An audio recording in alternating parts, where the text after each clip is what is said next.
Okay, let's move on to international news. This week, Vladimir Putin is hosting Chinese President Xi Jinping for a 3-day summit in Moscow, and a lot of people are upset with Xi for cozying up to Putin after he's become an international pariah. But you know what?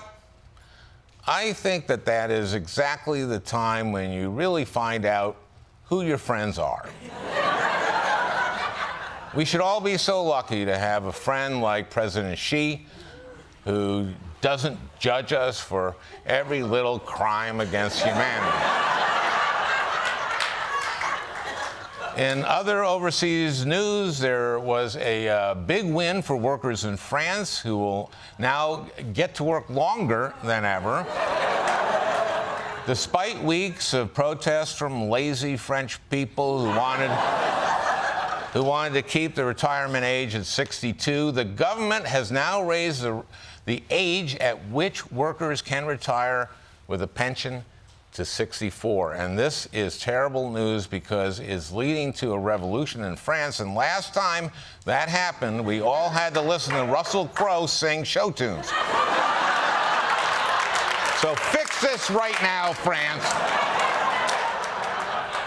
And I'm sorry, but I have no patience for people who need to stop working in their early 60s. I'm 71, and I'm working.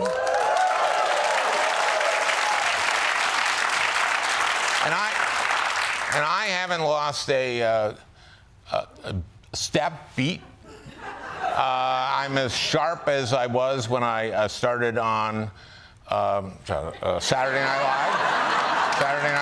I haven't lost a step since then, and that was back in 1975. Nearly 40 long decades. But let's get to the story today that makes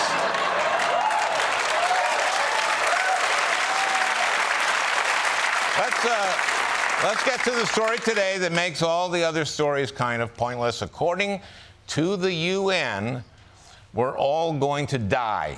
Just into CNN, a dire warning about the state of the planet. A new UN report warns the climate time bomb is ticking and the world is running out of time to avoid catastrophe. This report tells us we need a quantum leap in climate action, and every country in the world has to reduce emissions at warp speed to try to curb the warming of our planet. We are nowhere close to making that Paris Agreement goal of curbing warming to 1.5 degrees Celsius from pre-industrial levels. To accomplish all of it, developed and the richest nations in the world would need to reach net zero by 2040.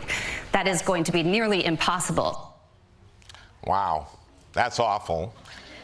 But I guess a shout out to my baby boomers. Feels like we got the last chopper out of Saigon, doesn't it? And that's a reference we baby boomers understand. Now, part of the problem is the UN's expectation of collective action. It's just easy to shirk your part when everybody has to chip in. So the solution here is to call out people individually. The next UN report shouldn't say, we all must lower our emissions. It should say, Gary, stop driving your car so much. You don't need to visit your wife's grave every day. She's not keeping track. The fact is, on our current path, we're in for a grim future. And to find out just how grim, let's go to the future to talk to Desi Leidick.